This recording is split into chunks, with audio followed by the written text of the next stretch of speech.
요즘 계절이 곡식이 이렇게 나달이라고 하죠. 이렇게 껍질이 이렇게 생기면 벼 같은 거, 그 안에 이제 알곡을 그 안에 알이 꽉 들어차게 하는 막바지 시기입니다.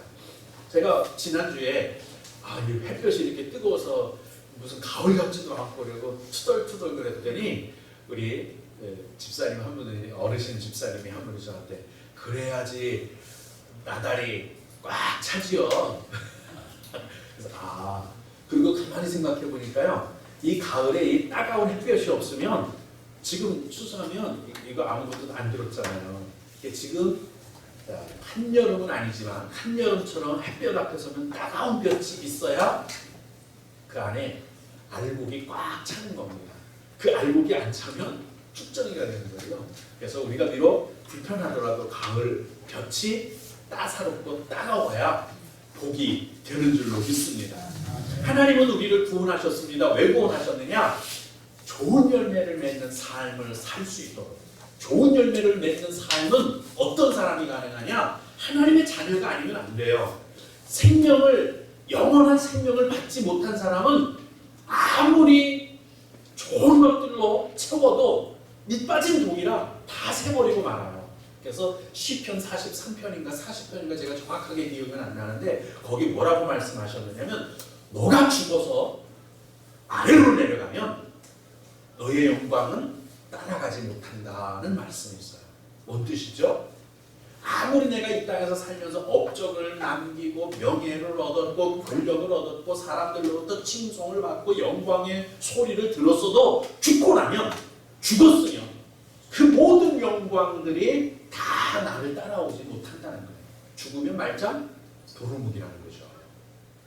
그런데 우리는 이 세상에서 칭찬받고 충성하고 열심히 살고 사람들 가운데 좋은 일하고 선한 일을 하고 이런 많은 열매를 맺었던 이런 것들이 밑빠진 독이 아니에요. 왜? 영생하니까. 그러니까 영원히 살면 영원히 살아있는 사람들에게는 그 영광도 명예도 다 따라오는 거 아니에요? 세종대왕이 한글 만들었다고 해서 그 영광을 지금도 누리고 있느냐? 그 당시에 말이에요. 죽고 나면 우리가 칭찬을 하는지 잘했다 하는지 못했다 하는지 들을 수가 없는 거거든요. 끝난 거거든요. 근데 만약에 그분도 예수 믿어서 지금 영원히 살 거라면 천국에 가면 아이고 당신이 한국 만드신 양반이구먼, 잘했어. 그 소리 계속 거기서도 들을 수 있는 거죠. 우리도 이 땅에서 좋은 열매를 맺고 그 좋은 열매가 내 것이 될 수 있도록 하나님의 자녀, 영원한 삶을 살 수 있도록 해 주신 줄로 믿습니다. 그러면 이 세상에서 사는 삶을 허송세월하면 안 되죠. 세상 사람들이야 어차피 죽으면 그만이니까 뭐 어떻게 살겠지, 그냥 뭐 한 세상 보내자, 이래 살아도 한 세상 저래 살아도 한 세상, 이런 마음으로 살아도 뭐라고 탓할 방법이 없어요. 근데 우리는 그렇지 않아요. 우리는 영원히 살 사람들이거든요. 그래서 좋은 나무같이 하나님 좋은 나무로, 참 감람나무로 만들어 주셨고 좋은 열매 맺는 사람으로 만들어 주셨는데, 영생을 소유하게 하셨는데, 그렇다면 세월이 더해갈수록, 내 인생의 생년이 더해갈수록, 내 나이가 더 먹어갈수록, 내가 믿음의 연수가 더해갈수록, 연수와 연륜이 더해갈수록, 경륜이 더해갈수록 더 풍성한 삶의 열매가, 알맹이가 꼭 찬, 야, 저 사람 참 들었어, 제대로 된 사람이야, 이런 알곡 성도가 되어야 할 줄로 믿습니다. 겨우 좋은 열매 맺게 하나님께서 그리스도의 보혈의 피에 값을 치르고 영생하도록 하나님의 자녀로 만들어 주셨는데도 불구하고 게을러서 영적인 삶에 소홀해서 영적인 삶의 진보를 하지 못하고 겨우 알맹이 없는 쭉정이. 그 전에 한번 제가 그런 경험이 있었어요. 벼밭 논을 이렇게 지나가는데 한겨울에 다 됐는데도 벼가 숙지 않고 빳빳이 서 있는 쭉정이들이 있었어요. 근데 그 쭉정이를 가서 자세히 살펴보니까 쭉정이에 새카만 곰팡이들이 도덕도덕 붙었더라고요. 썩는 거예요. 볼 때는 똑같은 나달입니다만은 그 속에 텅 비었어요. 한 번은 제가 밑에 집을 내려가는데 여기 밑에 저희 사는 집을 어머님 아버님이 살던 집에 내려가는데 큰 잣나무에서 잣송이들이 막 주먹만한 것들이 떨어져요. 그 새벽에 나가면요 참 많이 주워요. 근데 한 번은 그런 걸 해놓으면은 그 옛날에 거기 지금은 안 사는데 청설모하고 이런 것들이 살았었어요. 그런데 그것들이 떨어뜨려 놓는 거예요. 그것들이 바람이 안 불면 그것들이 떨어뜨려 놓는데 다른 건 다 이빨로다가 이렇게 싹 갉아먹어서 그 안에 있는 알맹이들을 다 빼먹는데 유독 요런 큰 거 하나를 그냥 놔뒀더라고요. 그래서 이놈들이 흘렸구나. 그래서 제가 신나서 주워왔어요. 그리고 그 안에 이렇게 깨니까 자달이 정말 똑같이 들었어요. 근데 그걸 망치를 깨니까요. 그 속에 빈 공간이에요. 혹시 그런 경험 있어 보셨어요? 빈 공간이더라고요. 아무것도 안 들으니까 이 청설모는요. 이거 만져보지도 않고 이거 빈 쭉정이라는 거 알고 버린 건데 저는 그걸 못 알아본 거예요. 하나님은요. 알곡과 쭉정이를 정확하게 구분하실 수 있을 거예요. 청설모는 기가 막히게 구분하고 아예 건드려 보지도 않고 버렸는데 저는 그걸 구분을 못해서 신난다고 주워왔던 거죠. 쭉정이 되면 버림받습니다. 쭉정이 되면 거들떠 보지도 않습니다. 그래서 쭉정이 같은 신자가 돼서는 안 될 겁니다. 이걸 마태복음 오늘 본문 10절에 뭐라고 말씀하셨느냐면 도끼가 나무 뿌리에 놓였으니 이 나무는 뭐예요? 열매 맺는 주체란 말이에요. 신앙이 열매를 맺는 주체가 누구예요? 저예요. 성령께서 도와주시고요. 예수님께서 모든 조건은 다 갖추어 놓으셨어요. 아예 판을 벌려놔 주신 거죠. 너 여기서 제대로 돈 장사해봐. 너 제대로 여기서 내가 거름주고 뭐할 테니까 좋은 열매 맺어봐. 뿌리만 내리면 돼. 하고서는 다 판을 벌려주신 거예요. 그러니까 주체는 나예요. 그런데 좋은 열매를 맺지 않아요. 좋은 열매를 맺지 않고 그냥 세상 사람처럼 이래도 한 세상 저래도 한 세상 이리 얽이고 저리 얽이고 그냥 살아보세. 그리고 살면 열매 맺을 수가 없지요. 당연히 그렇죠. 그러면 도끼를 나무 뿌리에다 대고 이제 곧 잘라버리겠다 이거예요. 교회에서 큰 길로 나가기 위해서는 저희 집을 꼭 지나야 되죠. 그 좌측에 보면 원나무를 심어놨어요. 포도나무를 한 30-40송이 나무 그루를 쫙 심어놨어요. 지금까지 제대로 익은 열매를 한 번도 따먹어본 적이 없어요. 익다가 말아. 이상하죠. 큰 잣나무들이 그늘을 지어서 그런지 익다가 말아요. 우리 어머님이 얼마나 농사를 잘 짓습니까? 이만하잖아요. 그 전에 보면. 근데 거기 거는 안 돼. 앞에 거는 돼요. 집 앞에 있는 나무 8그루인가 그건 4-5그루인가 그건 돼요. 근데 이건 안 돼. 그냥 파란 상태로 있다가 시들시들해지고 말아요. 며칠 전에 한 일주일 됐나요? 아버님하고 저희 집사람하고 저하고 셋이 아침 먹으면서 상의를 했습니다. 어떻게 할까요? 잘라버리자. 아마 요번 가을 가기 전에 겨울이 가기 전에 거 싹 잘라버릴 겁니다. 도끼가 이미 어떻게 했죠? 뿌리에 갖다 댄 거야. 다름이 없어요. 이건 이미 정해졌어요. 왜? 쭉정이거든요. 새카맣게 익어야 되는데 푸르스름하다가 쭈글쭈글쭈글하고 말아요. 그럼 뭐 먹을 수도 없는 걸 그냥 놔둘 필요는 없잖아요. 잘라버리는 겁니다. 쭉정이가 되면 포도송이도 그렇고 뭐도 그래요. 아예 우리 집 앞에 호두나무가 이래 굵은 게 있었어요.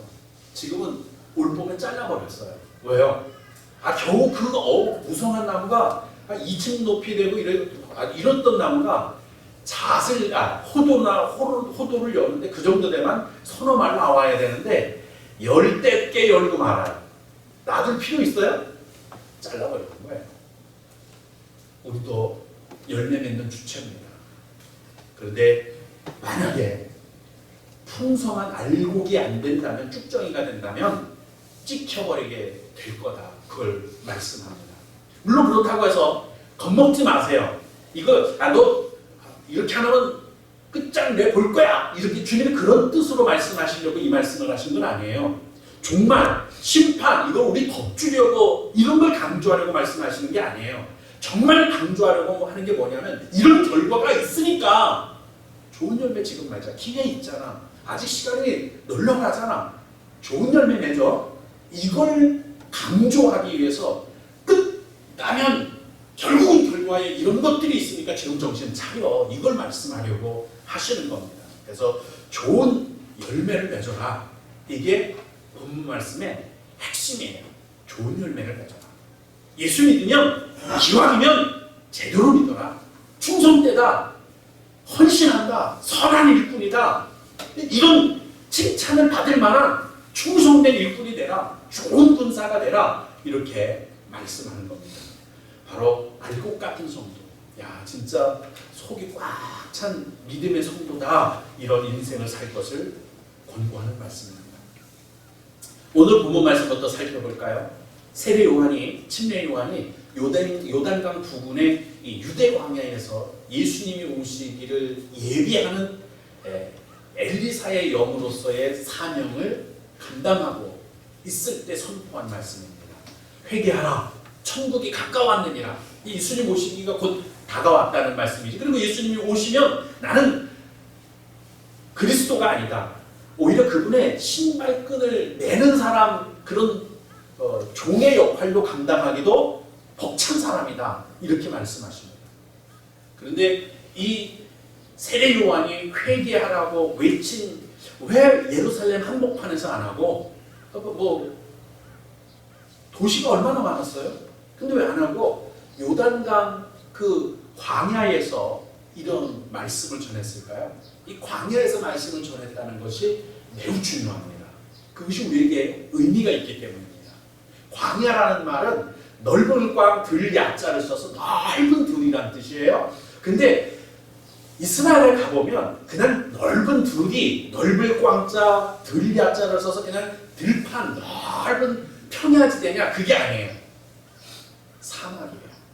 근데 우리가 생각하는 모하비 사막이나 이런 것처럼 큰 모래가 있거나 아니면 명사십리 그 해수욕장 같은 데 생각하는 그 모래사장이 쫙 펼쳐져 있는 멋있는 곳이 아니고요.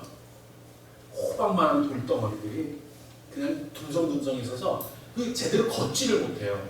우리 이 강가에 가면은 그렇죠, 그죠? 그 가보면 막 이런 돌들이 있어서 슬리퍼를 신고도 이렇게 걸어도 제대로 못 걸어요. 들쭉날쭉 그래요. 그런 데를 40년 동안 걸어가면서 산다. 이리 갔다 저리 갔다 하면서 산다 생각해봐요.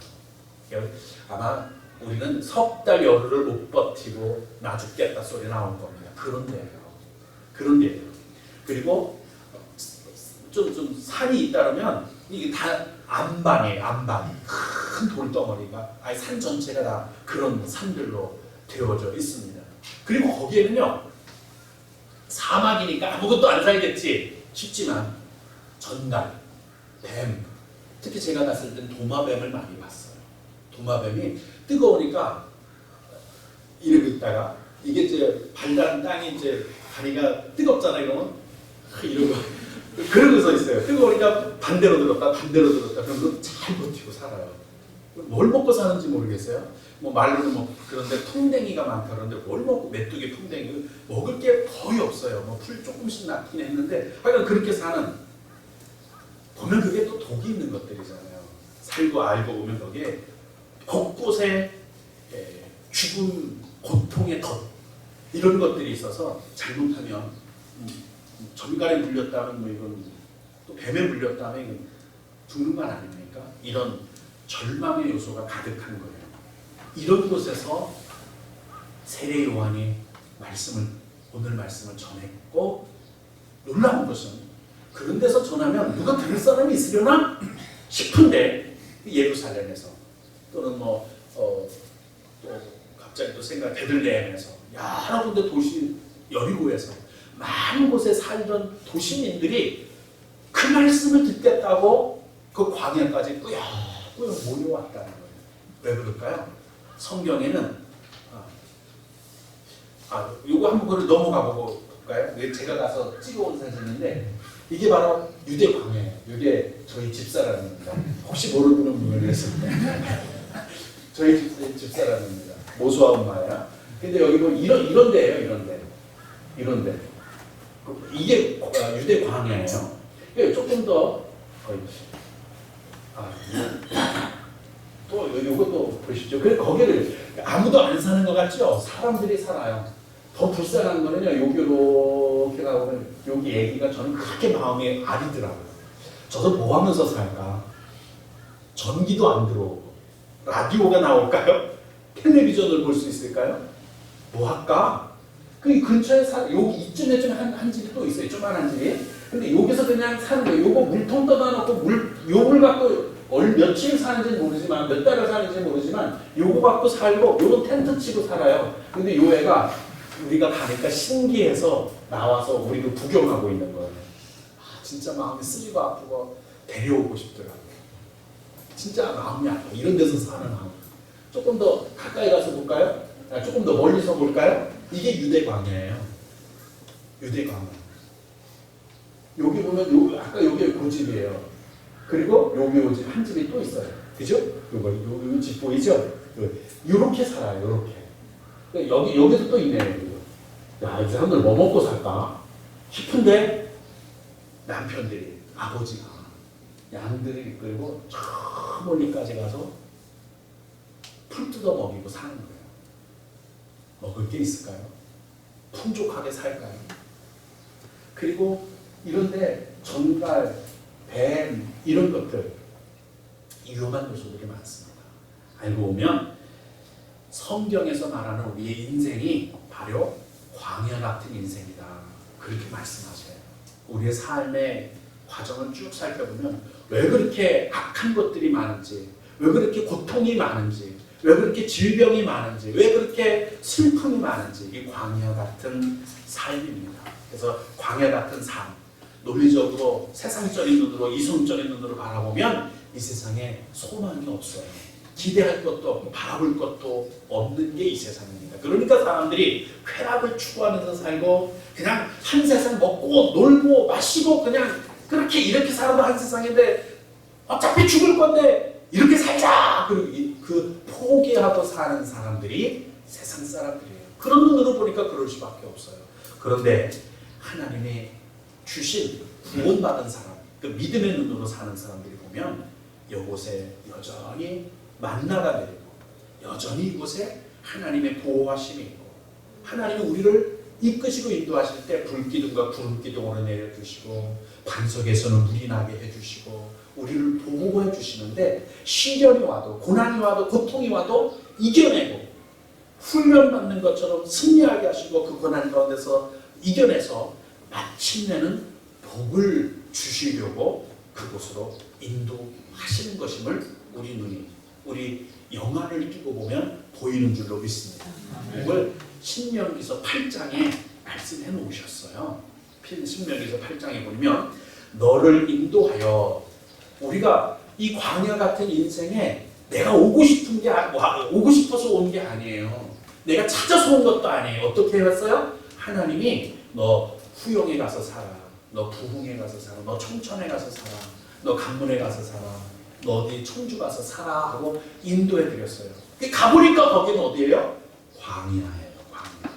나쁜 놈들도 있고 사기치는 놈들도 있고 도둑질하는 놈도 있고 때리는 놈도 있고 악한 일로 나를 모함하는 놈도 있고 이용해 먹으려고 하는 놈도 있고 이렇게 다투고 저렇게 다투고 괴롭히고 그리고 미혹한 것들이 얼마나 많은지 조금만 실수하면 금방 범죄하게 되고 허물, 부끄러움 이런 것들로 망신창이가 되고 독이 있는 사망의 독이 있는 덫이 있는 이런 삶 거기들 뭐야 하나님 왜 이런 너를 인도했지? 원망할 만하잖아요.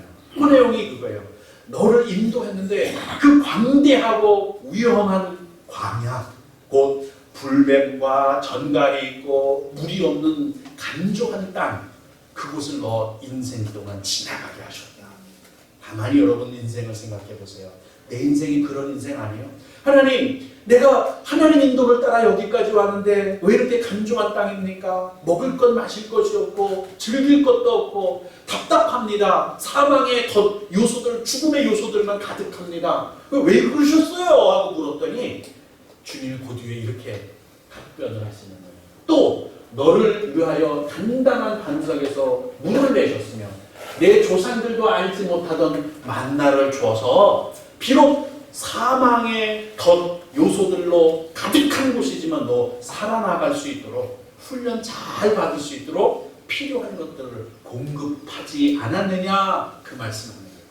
그래서 관에서 너에게 먹이셨나니 왜 그랬어요 하나님? 그랬더니 주님이 대답하십니다. 이는 다 너를 낮추시며 너를 훈련시켜서 마침내 내게 복을 주려 하시느니라.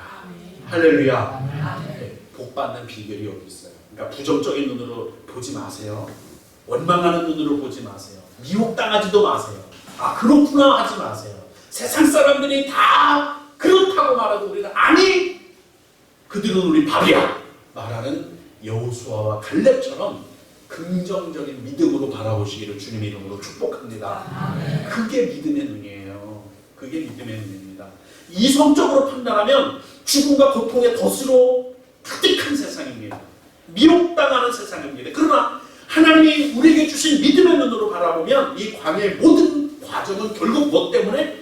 마침내 복을 주시려는 하나님의 일정표예요. 계획표예요.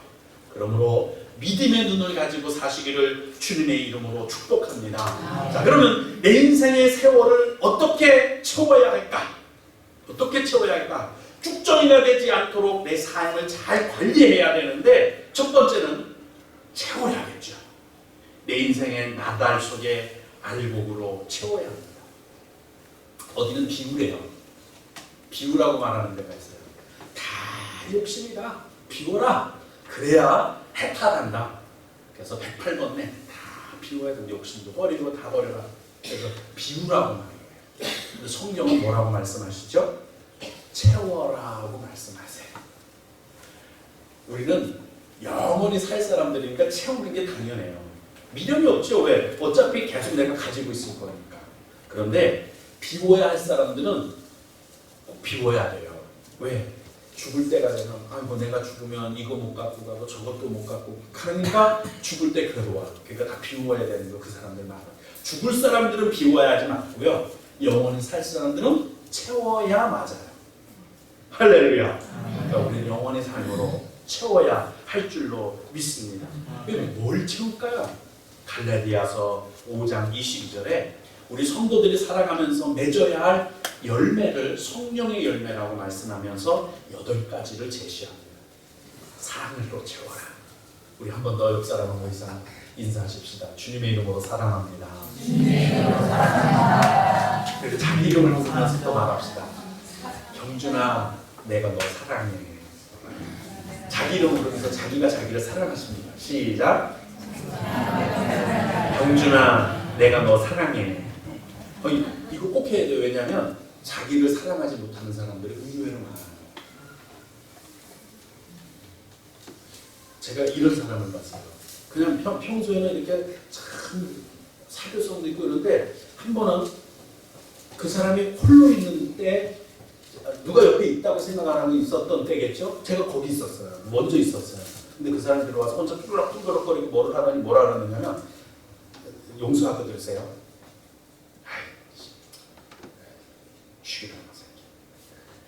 제 이름을 부르면서 할게요. 넌 살 가치도 없어 이놈아 경준의 새끼. 너 이놈의 새끼는 뭐 때문에 사냐 경준아. 너 나쁜 놈의 새끼. 차라리 죽어라 경준이 너 이놈의 새끼. 자기를 막 욕하더라고. 그러니까 아이고 너가 또 너도 인간이라고 사냐 이놈아. 아이고 창피해라. 자기 욕을 부르면서 자기 욕을 막 뚜덜거려요. 깜짝 놀랐어요. 자기 비하하는 사람 대단히 많습니다. 실수할 수 있어요. 죄 지을 수 있어요. 예수님이 나를 용서했으니까 여러분도 용서하세요. 할렐루야. 그러니까 자기를 미워하지 마세요. 그럼 누구도 자기 사랑해 주지 않아요. 하나님이 나를 사랑해서 용서해 주셨는데 누가 나를 미워해? 나도 나를 미워하지 않을 거야. 경준아, 내가 너 사랑해. 할렐루야. 그러니까 자기 사랑하세요. 우리 한 번 더 인사하십시다. 주님의 이름으로 사랑합니다. 자기 이름을 부르면서 경준아, 내가 너 지금부터 사랑해 줄게. 시작. 자기를 사랑할 줄 알아요. 자기 사랑 못하면 인생을 편안하게 못 삽니다. 인생을 즐길 수도 없어요. 그 다음에 희락, 기쁠 희자 즐거울 낙자예요. 즐거움이 있게 인생을 사셔야 합니다. 화평을 누리면서 살아야 돼. 이러려면 사람과의 관계를 잘 맺어야 돼. 인간관계가 우선이에요. 인간관계 화평해야 합니다. 오래 참을 줄 알아야죠. 자비가 있어야 되고 양선이 있어야 되고 충성하고 온유하고 절제할 줄도 알아야 돼요. 이것들로 내 인생에 가득 채우시기를 주님의 이름으로 축복합니다. 그리고 알아야 할 게 또 하나 있어요. 이 세상은요, 광야 같은 세상에는요, 알곡과 쭉정이가 공존하는 광야 같은 세상이에요. 우리 교회 안에도요, 알곡이 있는가 하면 쭉정이도 있어요. 지금 막 이게 곡식이라면 어떤 사람이 이만큼 채운 사람이 있고요, 아예 못 채운 빈 쭉정이도 있고요, 어떤 사람은 이만큼 채운 사람도 있고 꽉 차고 알곡된 사람도 있을 거예요. 이해해 줘야 될까요? 말아야 할까요? 이해해 줘야 돼요. 나도 쭉정이었었을 때가 있을 테니까. 그리고 쭉정이들은 빨리빨리 따사온 가을 햇볕에 아주 알곡에 부럭부럭 되도록 충성하고 선한 삶 살고 가정에서, 사회에서, 교회에서 신앙생활을 모범생으로 잘 하셔야 합니다. 할렐루야. 그러면 올라갑니다. 근데 아예 처음부터 대놓고 나는 쭉정이로 처음부터 끝까지 그냥 맞춰버리랴, 그러면 곤란합니다. 그런 사람들이 있는데요, 시련과 고난이 더 많습니다. 왜? 하나님께서 너를 인도하여 광야 전갈이 있고 뱀이 있고 그곳에 내보내셨는데요, 못 견디도록 알곡이 되지 않고는 못 견디도록 하기 위해서 거기 보내신 거예요. 그래야지 복을 받거든요. 왜 우리 곁에 염소를 주셨는지 아세요? 못 견디도록. 진짜 이제 우리 나중에 이스라엘이나 이런 터키나 이런 요르단이나 성지순례를 가보면은요, 양들이 쫙 가요. 여쭙겠습니다. 양은 꼬리가 있을까요? 없을까요? 있어요? 네, 있어요. 그러면 양염소는 토끼 꼬리처럼 짧을까요? 길까요? 하하하하, 길어요. 기른데 털 깎을 때 방해가 되니까 잘라서 새끼 나면 꼬리를 잘라버려서 짧은 거예요. 노르웨이, 스웨덴에 가니까 거기는 또 인권이 있는 것처럼 동물의 권리도 있다네요. 거기는 양꼬리를 안 잘라서 양꼬리가 개꼬리, 고양이 꼬리처럼 쭈룩해요. 근데 다른 데는 털 벗길 때 방해가 되니까 미리 새끼가 되면 잘라버려요. 근데 양은요, 가서 기르는 걸 보면 어디든지 그건 마찬가지예요. 염소를 꼭 옆에다 둬요. 염소는 아무리 먹을 게 많아도요, 같이 뜯다가 옆에 양들이 맛있게 먹고 있잖아요. 그게 질투가 나는 거라 가서 들이받고 봐요. 그냥 자기 먹으면 되는데, 너도 풍성하고 나도 풍성하니까 되는데 나는 잘 되는 꼴 못 보는 거라. 염소가 막 들이받으니까 양은 안 그러면 또 게으르게 게 한 자리에서 그거만 계속 먹고 있어요. 건강할 리가 없지. 그러니까 염소가 가서 한번 들이치면 아이고 귀찮아하고 저쪽으로 가느라고 그냥 삐둥삐둥 걸어가는 거예요. 그러느라고 건강해요. 왜 우리 가운데 불뱀을 두고 전갈을 둔 여기 광야 같은 인생으로 인도하여 내셨을까요? 안 그러면 게을러 터져서 쭉정이가 알곡될 정도가 아무도 없기 때문에 시련과 고난과 눈물과 고통과 아픔을 주고 실패를 주고 주저하고 좌절할 수 있게도 하고, 그러면서 새 힘을 주셔서 일어서게 하니까 점점 연단을 받는 거죠. 점점 더 강해지는 거예요. 그러다 보면 어느 날 나도 훈련 잘 받아서 복을 받았네. 할렐루야. 아멘. 마침내 복을 받게 하려고 그러는 거예요. 근데 쭉정이로 그냥 있으면 안 되겠죠. 좋은 열매 맺는 나무가 있는 것처럼 나쁜 나무 맺는 열매도 있습니다. 가시나무도 있어요. 마태복음 7장 19절에 좋은 열매를 맺지 못하는 나무마다 찍어 불에 던지리라, 거기를 말씀하세요. 그리고 오늘 본문 말씀 마지막 절은 손에 키를 들고 자기의 타작마당을 정하게 하사 알곡을 모아 곶가루 드리고 쭉정이는 꺼지지 않는 불에 태우시리라, 이렇게 말씀하세요. 예전에 제가 벼 타작하는 걸 봤어요. 아롱이 까롱이라 그래서 아롱까롱한 거 밟으면 막 왱왱왱 하고 돌아가는 게 이름을 저는 아롱까롱이라 그러는데 여러분들은 뭐라고 그러나요? 이거 수동 탈곡기죠.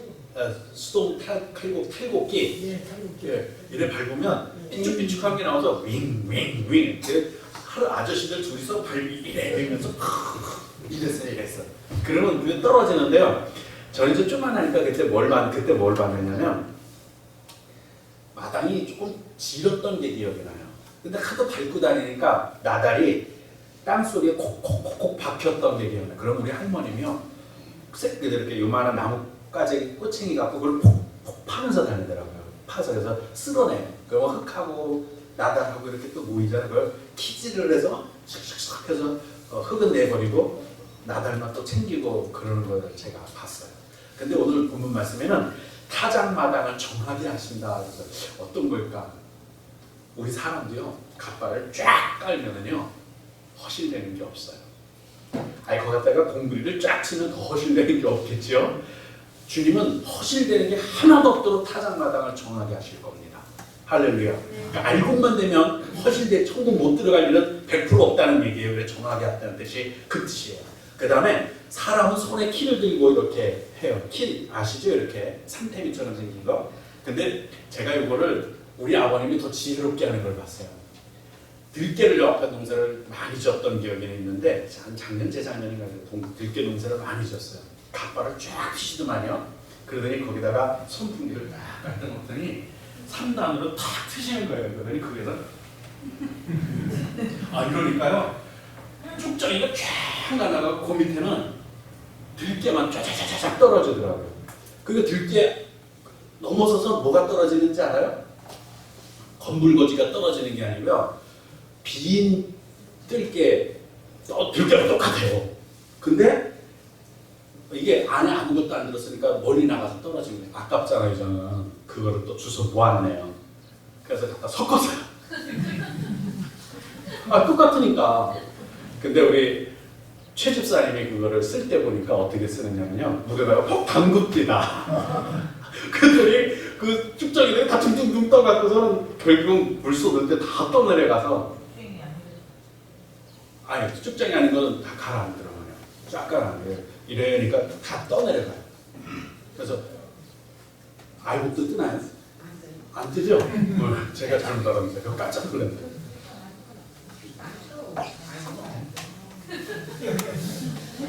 쫙 가라앉아요. 그리고 그 뜨는 거는 다 버립니다. 뜨는 건 어쨌든 다 버립니다. 그렇게 해야 돼요. 그러니까 알곡과 쭉정이는 반드시 구분이 돼요. 사람의 방법도 있더만요. 근데 하나님은 알곡과 쭉정이 구분하실까요? 안 하실까요? 더 잘 구분하실 거예요. 아니 청설모가 똑같이 생긴 송이를 손도 대보지 않고 구분을 하는데 미련한 사람만 구분을 못하는 거죠. 하나님은요 척 보시면 척 하고 하십니다. 할렐루야. 그러니까 쭉정이가 되시면 절대로 안 됩니다. 그래서 어떻게 해야 돼요? 쭉정이가 되지 않도록. 알곡과 쭉정이가 공존하는 세상이니까 쟤도 목사인데 쭉정인데 나도 쭉정이 괜찮겠지 이러시면 안 돼요. 목사가 쭉정이더라도 집사는 알곡이 돼야 되고요. 권사가 장로가 쭉정이라고 권사도 쭉정인데 나도 쭉정이면 이러시면 안 돼요. 그 사람은 그 사람이고 나는 쭉정이가 되어야 할 줄 알곡이 되어야 할 줄로 믿습니다. 이제 말씀을 정리하고자 합니다. 하나님의 복을 받고 싶다면 알곡 성도가 반드시 되어야 돼요. 알곡 성도. 할렐루야. 알곡 성도가 안 되면 절대로 하나님이 쭉정이를 천국에 드리는 법은 없습니다. 이렇게까지 말씀을 드렸는데 여기까지 말씀을 드렸는데 깨닫지 못하고 그건 목사의 얘기고 나는 나대로 신앙생활하지 이러면 시편 49편 20절에 이렇게 말씀하세요. 존귀하나 여러분이 장로든 목사든 권사든 아니 대통령이든 위원장이든 군수든 간에 존귀하더라도 왕이든 국회의원이든 존귀해? 존귀하다? 존귀하지만 존귀하나 깨닫지 못하면 이 말씀을 깨닫지 못하면 그런 사람은 멸망하는 짐승과 같다. 이해되시죠? 존귀하면 뭐해? 대통령이면 뭐해? 위원장이면 뭐해? 깨닫지 못하면 멸망하는 짐승 다리가 없다. 기억하시기 바랍니다. 이제 말씀을 마칩니다. 인생은 광야 같은 이 세상에서 살지만 알곡 성도가 되셔야 합니다. 세월을 아껴서 알곡 같은 성도로 성장하시길 바랍니다. 악이 형통하는 세상에 현혹돼서 나도 쭉적이로 그냥 살지 뭐 그런 생각 버리십시오. 세월을 아껴서 알곡 같은 성도가 되시기를 주님의 이름으로 축복합니다.